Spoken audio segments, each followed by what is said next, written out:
Greetings and salutations. It's David Duford here at davidduford.com, where I help insurance agents like you, yes, you, become top producing insurance professionals. So I have the pleasure of bringing on an old friend in the business, Mr. Michael. Say, how are you doing, Michael? Hanging in there, David. Appreciate you having me on.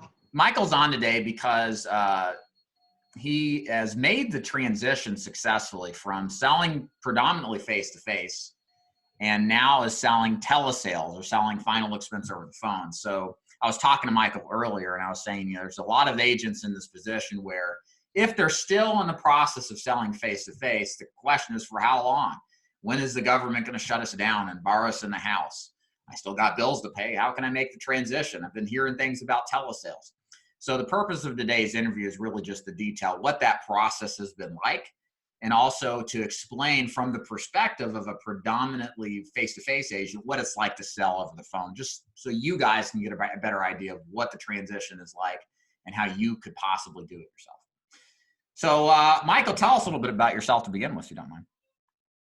Yeah, my name's Michael Daniel. I'm in Tennessee and been doing this final expense and Medicare type stuff now for probably right around 9 years, maybe a little longer. And definitely predominantly, on the road guy for sure. I've been everywhere, but right here at the house, this is brand new to me, and insurance isn't new, but telesales is definitely new for me. So you mentioned something I find interesting. You've been everywhere but the home. That's right. Been everywhere right here. That's for sure.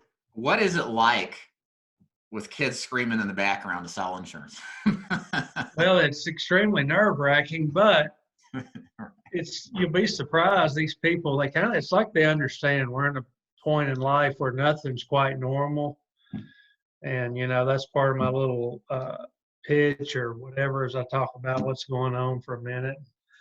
Throw that in there for them. Hey, if you hear my dog or my children run through, I can't help it. And they just laugh. It's a good way to, just lay back. And it's totally different. But as far as the customer's concerned, they don't care. I would argue it probably adds a little value, right? I mean, it makes you more human, that you're not just some dude in a call center, in Pakistan, your real name's Michael, you're really in Tennessee, you real got kids. So I think it's a good credibility builder. So.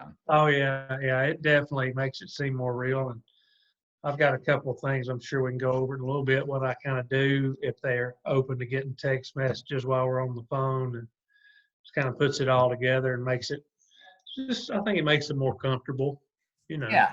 So let's go into that. So, I think the biggest apprehension most agents who are traditional like you and I, face-to-face agents have is, how do you sell over the phone? I don't have the ability to door knock. I'm not shaking hands. I'm not meeting people. Many people hate the phone. So what has been the biggest difference? What's been the biggest change since you've come on to the telesales side of things? Yeah, it's surprising. So in one way, it's completely different than being on the, face to face or on the couch with them, or, and then the other way, it's a whole lot the same. I mean, some of the very same language, the very same pitch or approach is so similar to what I've always done. The only difference is it seems like I do best when I'm setting the table or letting them, I'm going slower is probably how I would put it. I want to make sure that, they know who I am as far as my name and where I live, what I normally do. I normally meet with you face to face, but with all this that's going on, obviously I'm just thankful these companies let me do this from home. I'm actually at home, so if you hear my children in the background, bear with me, and then that gives them a chance to laugh and talk about it. So where are we going? Yeah, I mean, just really the difference between, obviously, screaming children typically aren't normal face-to-face. So the difference in how we sell over the phone. So when you say you're going slower, what does that mean? I guess I'm just making sure that they heard what I said and why. Like, if I don't feel like that they understood that, Do you know why you're calling for about life insurance? Who are we buying this for? I need to know. I guess I just make sure that I know what's going on from one step to the next. I don't just take it and run with it like I would in the home, if that makes sense. And yeah, so it's totally different in the fact that I just want to make sure that they're engaging with me. If they're not talking back to me, I know it's not time to ask for the sale or start running a quote, you know. So I'm waiting, I guess, so to speak, where in person, you can read the body language for a person and see what's going on. But with the phone, it's like you got to listen till you hear them engaging. And if they're giving you one word or short answers, you got to slow down and keep talking. Find something else to talk about a minute. I mean, stay on topic, but stay with it. And so it's also similar in the fact that whether you're in the home with someone or if you're on the phone, you have to earn the right to ask for their business, the way I look at it. It's kind of like, I don't know what kind of analogy I could put on it, but it's like when you're on a date. You know, if you hadn't earned the right to, you know, give her a good night kiss, it isn't happening, you know. So it's very similar, Right. If that makes sense. It does. I've been on so many of those dates. Of course, I earn every single kiss. I understand. Yeah, no, you'd be surprised. It's not that bad once you get used to it. That's for sure. Do you feel like you're doing more rapport building than what you would do in a face-to-face appointment? Yes, but not an extreme amount. It's not overwhelming. It's just like when you're starting in general with insurance and you're sitting there and you're overanalyzing every little thing. I need to talk about this, and this. It feels like that at first, but you just got to roll with it. And here's what I do: if the person seems with it, you know, quote unquote with it, or they understand, and then you can really get some good feedback. You know, they've got a cell phone. I just ask them, hey, do you get text messages on your phone? I'm going to be sending you my digital business card. I got one of those, a little app. You fill that out. And, you know, if they can and they can put it on speaker and look at it, great. But they know, and I explain to them what I just sent you, whether you can look at it now or not, is my business, you know, digital business card. It's got my photo on it. And I said, I wish I looked a little bit better, but at least you know what I do look like. And there's another way to laugh and interact with them, you know. And if they can't, well, whether they can or whether they can, at some point during the conversation or presentation, that's when I have them write down, hey, my name, my number, here's my state license, so you know I'm official. You know, I just do some things, and that's fishing to see if they're nervous about it. You know, if you say, so you know I'm official, and they say, yeah, these days everything's, you got to be careful for scams and all that, then you know to slow down. But that's fishing. It's giving them what they need to feel comfortable, but it's also fishing to see if they're nervous, so to speak. Kind of feel it out that way. So you're telling your clients as you're opening the conversation to correct me if I'm wrong, grab a pen and write this down. Yes. Is there any kind of psychology to that do you think that it's better or useful to write it down versus just you telling them? Yeah, first of all, it's just the fact that psychologically they're getting involved and they're writing it down. I don't know what it does, but it does. It's like, okay, this is important now. We've got to check this out. I got to write this down. What did he say? He's licensed. Okay, so psychologically, I think it's building rapport in the fact that you're willing to give them your license. And, you know, if I sense they're nervous, I mean, I'll give them my driver's license number. I don't care, you know, whatever it takes to make them feel comfortable, and it's a truthful thing. So psychologically they're thinking, well, here's a license number. This guy's legit. And then on top of that, when I go to quote them, I think when they visually write that down right there below it, just like they would if I'm in a home and I show them a quote card with some quotes on it. Personally, I think that's a good thing because they can visually see exactly what it is. And I'll tell them the carrier that I'm going to use at some point too, so they can see that. Back to the business card. How effective do you think that is in conveying kind of a trust to your clients? Do you think it makes a big difference? I really do. Yeah. Yeah. I mean, there's certain lay downs that it wouldn't matter if you told them anything and they wanted to buy insurance, they were ready. That's going to happen anyway. But I think it's huge for that good middle of the road. They're interested, but they're not so sure. And that's where the meat and potatoes, that's where you make your money, is turning those Right. people. 100%. And so I definitely think it solidifies. It's an app called Haystack. I don't know if you've heard of it, David. It seems like a real simple deal. I uploaded my picture, maybe a little logo, and people open it. Looks like it's pretty cool. Yeah. So Any kind of, go ahead, Michael. I'm sorry.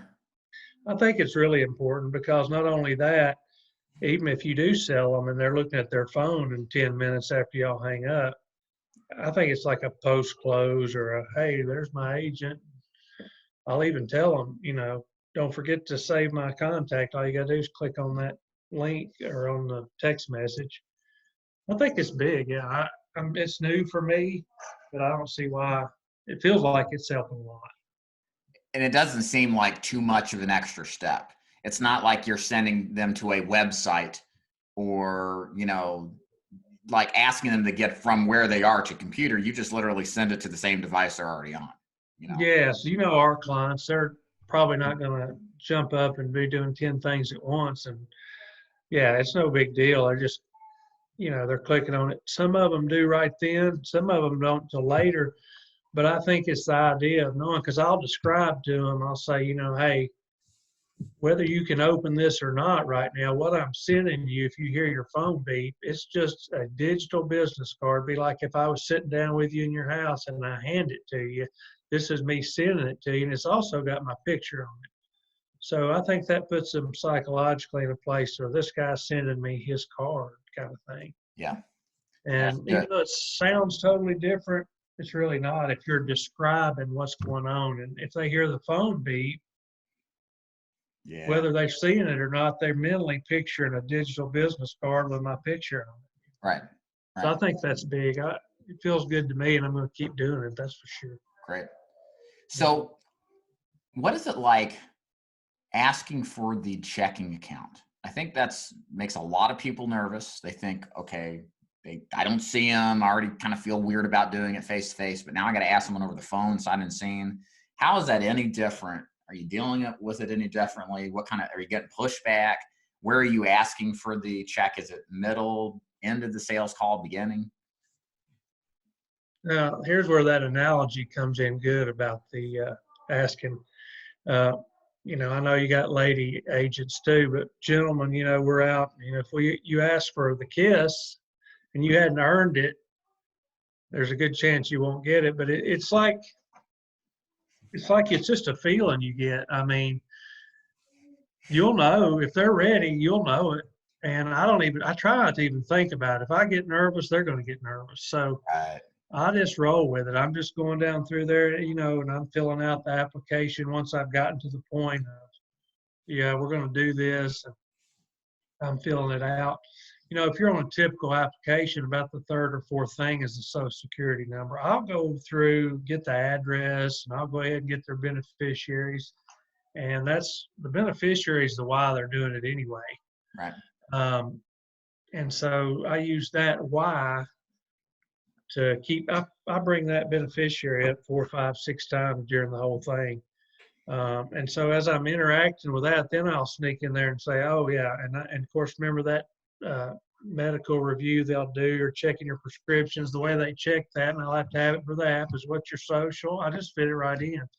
And then I go along for a minute. I don't ask banking account immediately after that.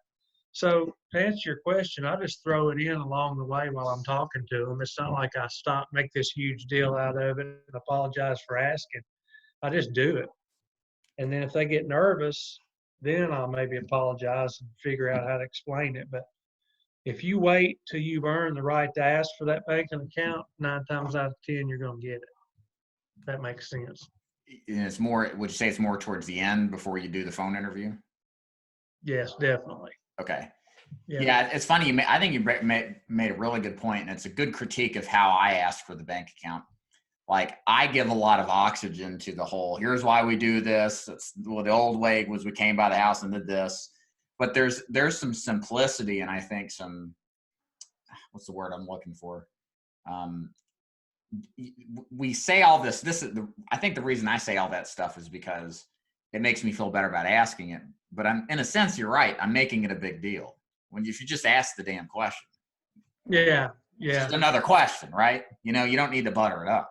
So and as Yeah. long as you don't sound like you're nervous or, flipping out about it, it's just another question. Yeah. And looking back on it, I've been doing this so long in person, and I guess if anything, some people can, but I'm just used to winging it. And so I've got a track that I run on the phone, but I'm winging it then too. But looking back as we're talking, yeah, I mean, I just take, and I try not to make a big deal out of it. And a lot of descriptive words is big when you're not face to face. When you're on the phone, descriptive words. And looking back on the conversation we've had while we've been talking here, a lot of times I'll hold that license number off after I've given them my name and number. I'll have them write my license number. A lot of times within a minute or two of asking for their social or their bank, not like immediately, but it psychologically gets them ready for, hey, this guy's giving me his stuff. So when so when you go to ask them, it's like, hey, so I don't know how to explain it. So Yeah, does that make reciprocity, sense? right? Yeah, yeah, When you give, people return the favor. Yeah, that's good. yeah, That's good. yeah, yeah. And I'll give them my national producer number and the state license. It's not like they need all that, but it gives them something more to write down. It's like feels like you're exchanging with them a little bit right before you ask. Right. Sometimes I don't, but a lot of times I'll do it in that way. Sure. I'll give my info before I go to asking for theirs within a couple, 3 minutes a lot of times. So, Do you find yourself telling more client stories over the phone? like experiences I've had with other clients too, Yeah, another let me elaborate. So, so I had a client once that had colonial pen, and it was a 2-year wait, and they didn't know it, and they could have died without coverage, or they had AARP, or I knew this family that didn't have coverage, and they had to go into debt. Like, do you find yourself doing that on the phone anymore? Yes, oh, absolutely. Absolutely. It's a good thing. It's just, it's not like you have to throw in a million stories or talk about, the price of rice in China. You don't have to talk about a ton of stuff. You just have, the stories. Absolutely. It's more descriptive things. It makes me seem more real when I was over at so-and-so's house. And like I say, I usually do this in your home, and I'd love to come see you, Miss Jones, but that wouldn't be too smart with all this going on. So, uh, yeah, I'll tell stories, especially if it's almost always I'll say some kind of story. Yeah, it's important. It's important. How are you closing the deal? What's your script to close? Um, just like it is in the house.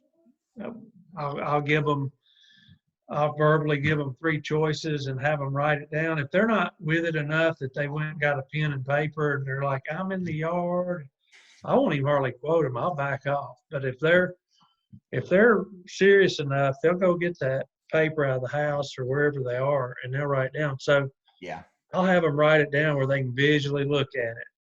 And I'll say to them, of course, you wouldn't have to pay for this today, Miss Jones. What we do is we start the process of getting you approved, and then we don't take it out until you've told me to on your date where your Social Security's coming in or whatever. And I'll do just like I would in the home. I'll say, which one of those looks like your best option, or do you need to see a different number? That's what I say. Been saying that for a while. Yeah, just like that.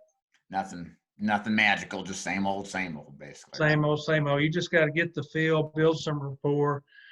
And I noticed, with me, telesales was brand new too, of course. And at first, when I was tense, it was hard. But you just got to relax and pretend like you're sitting right there with them. That's the main thing. It's not a big deal if we don't make it a big deal as salespeople. I think that's the key. Yeah. Oh, yes. Many times I think prospects follow our lead.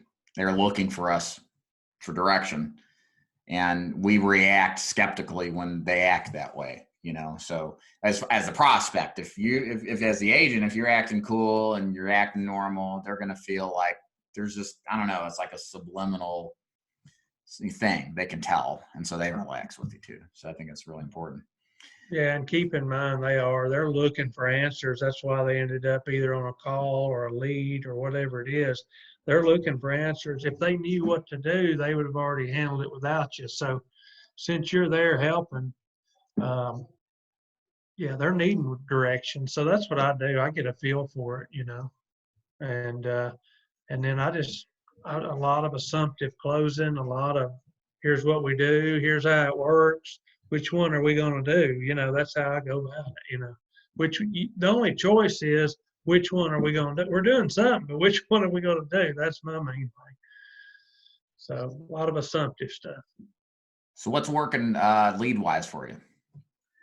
Here lately, I've really got into the high intent live transfers. I'm liking that a lot. Of course, for sure, still do, mailers, Facebook, but right now live transfers I'm liking a lot. So describe to the audience what live transfers are. How do they work? How are they different?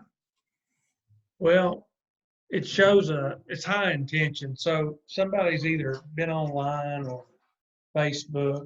I'm not exactly certain the one I'm using now. I'm not sure exactly how they're getting their original contact, but somebody's filled something out and then they received a phone call from a call center type person, and they screen and make sure they've got a way to pay and that kind of thing. And then they know they're being transferred to a live agent. So if a person's willing to accept a phone call, hear what it's about in response to your online request for info or whatever it is, once they know that and they're willing to be transferred to a live agent, the intention is way higher. So I feel like I've got somebody who's serious on the other line. It gives me confidence in knowing where we're going with this. And it's just a high intent situation, if that makes sense. They know what they're talking to you about by the time it gets to that point. How do you feel like on a stress basis working leads that come to you versus the ones you got to do outbound calls? Do you feel more at ease with the inbounds? Oh yeah, feel more at ease. It's less monotonous. It's like you're getting a better rhythm. You're maybe working on some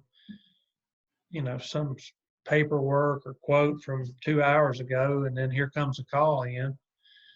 And yeah, I mean, it's just like I look at it like they're doing all the running for me. I'm not having to drive up and down the road and all. So there's some big advantages to this in the long run once all of us get used to it. But long story short, yeah, I like the live transfers a lot.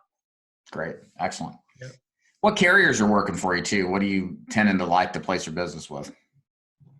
It's still all over the place. I'm liking Prosperity. Royal Neighbors is good. Haven't done a lot with them here lately, but they're good for telesales. Family Benefit. I know you use a lot of Family Benefit. I really like them a lot. Do a lot with them. Some Security National and some Liberty Bankers. Still new on the telesales, so it'll spread out more as it goes. But those names right there come to mind right off the bat. What are the main reasons you use those particular carriers for your telesales? I guess just the fact that I don't know how to answer that, to be honest with you. I'm still trying to figure out which one I want to use the most, to be honest. Yeah, that's fine. They all have their nuances. Have you tried doing a telesales, or let me put it this way. Have you tried doing a final expense carrier that doesn't have a telesales application process? Like it's just an e-app. Oh, you mean now that we're doing telesales, is that what you mean? Yeah, exactly. I don't know what you're meaning. I'm sorry. So say that again. Yeah, so there's carriers that don't have everything over a telephonic application process, because everything you're describing you do over the phone, right? There's Yeah, no, yes. the client doesn't have to sign something. The client doesn't need to do a wet signature, doesn't need to do an e-signature, right? No document. Okay, yeah, yeah. Yeah, so I guess a better way for me to describe what I'm saying is, could you imagine yourself selling a carrier that didn't have a verbal authorization application? Oh, yeah, that would be tough. Yeah, absolutely. That's one reason, for an example, and this may answer your question better. Um, Family benefit, for example, I'm not having to punch something in and hold on a minute while this drop down box, let me get the next question from you, and all that stuff. I'm just sitting down, put down the information, go over to the stuff that we normally would, and then we just pick up the phone and they take it from there. There's no paperwork, there's no clicking a button and waiting. For me, I like Right. that. Liberty Banker's same way. Do you find yourself replacing as much as you would face to face? No, it seems like, and I don't know, I'll get a better feel for it the longer it goes, but so far, like for the live transfers, for example, it's more like people that don't have coverage and they're wanting to get some in general. So far, it feels like not as much replacement opportunity, which might be a good thing, really. But for now, it doesn't seem like quite as much replacing. I would if I thought it would help them and get something done for sure. But right now, no. Do you think the people you're talking to over the phone are much different from your typical direct mail type of final expense lead? Do you think they're better quality, same quality? Get any sense of that? You talking about live transfers versus talking to a. Like a direct mail lead. Like, do you feel like they're better off? Do you think like they're more sophisticated than direct mail leads, or vice versa? Yes, I do. Well, I'll tell you what seems to trend. The trend has seemed so far is they seem to be a little bit younger. You get a lot of 50s and 60s in this so far in the live transfer part of it. That may go back to the internet and the search engine type stuff, but it's it's inherent in the fact that they're a little younger. It seems to make the process a little better. I think I'd have a little tougher time if I was talking to a bunch of 80-year-olds. But I'll have to take that back. I did sell the second telesales was an 82-year-old man. So it happens, but in general, yeah, they're younger. See, these old people know how to use their smartphones. Heck yeah, it's getting more and more. It surprises me. I know that. Right, right. So let's see what else. Close rate on the live transfers. I'm sure people are going to be. Oh yeah, good. They're good. I mean, live transfer closing 35, 40%. Isn't that what I told you about? Yeah, 35 to 40. It's running right in there. Still early to tell compared to numbers from 2, 3, 4 months of it. But it's pretty high ratio. Right, right. I like them so far. So in other words, 3 to 4 out of your transfers close. Yes. How fast do your ones that don't close end? I mean, do you find that they're fast conversations, or what's their holdup even? I don't know. I'm trying to get better at that. That's probably reading that and spending time with the wrong person is probably a weak spot I've got to figure out. Some of them you can just tell. And, the more I've done the telesales, I'll be able to describe it better. But most of the time you can tell. I'll ask certain questions to see how interested they are. And the mindset at first for me was, hey, you better, this is a higher price live transfer lead. You better do all you can to close them. But now I'm looking at it, and it's not. I want to get that out of the way and get to the one that's going to buy, basically. But just at the end of the day, they're going to buy or they're not. And most of the time, if it's not going anywhere, it'll get over with in 5 minutes, maybe 10. Okay. So you're not on the phone for an hour grinding it. Yeah, no, I'm going to figure out enough to know their intention some kind of way before I take that much time. I'm getting better at that as it goes on. But right. It's important because you want that next call to come in that might buy instead of talking to Aunt Sally that doesn't want to do anything, too nervous about it. Sure. I misread one of them pretty good. I got all the way to the interview I had the bank info, the social, had the interview, and all the way down to the MIB, voice authorization for all that. And she freaked out and hung up, and that was the end of her. I know. Most of them is not like that. That was an exception. Yeah, well. But I texted her. I kept texting her off of that haystack deal I was telling you about, and she said, "Well, we'll follow up. I've been telling it all to my sons, and please follow up with me." Who knows? That might save her. Right. For sure. Any final tips for agents who want to or thinking about making the transition to over the phone telesales? Any kind of words of wisdom you can give them on making the change? Yeah. So don't overanalyze. It's just like when you're starting in the field. It's just as hard as you make it on yourself, and do the Nike thing and just do it. It'll pan out. It'll be all right. Unless you got other options, this one's going to work too. You just have to get used to it. That makes sense. Once this whole coronavirus thing ends, do you see yourself going back face to face? Yeah, just because I'm going to climb the wall if I don't get out of the house eventually. But I will say that I'm super excited about having a platform and being set up and having the knowledge to do this 2 to 3 days a week and split it up. I'll probably do as much of this as I would face to face, probably a 50-50. And then also, what if I, get tired of going out in the cold? I may take a month during the year and do it all over again. But I will go back, but I think this will end up making it easier on me long term for sure. Good deal, man. Well, thank you, Michael, so much for taking time out of your busy day to describe the transitionary process from face-to-face to telesales. If you've got questions for Michael or myself, please feel free to leave a comment below. If you're wondering or have any other questions on selling over the phone as a face-to-face agent background, just list them there. If I can help any of you guys do the same, it's easy to reach out to me. It's at davidduford.com. Check me out. Learn more about how my agency works there too. And I'd love to talk to more of you. Ladies and gentlemen, thanks for your time. Michael, see you.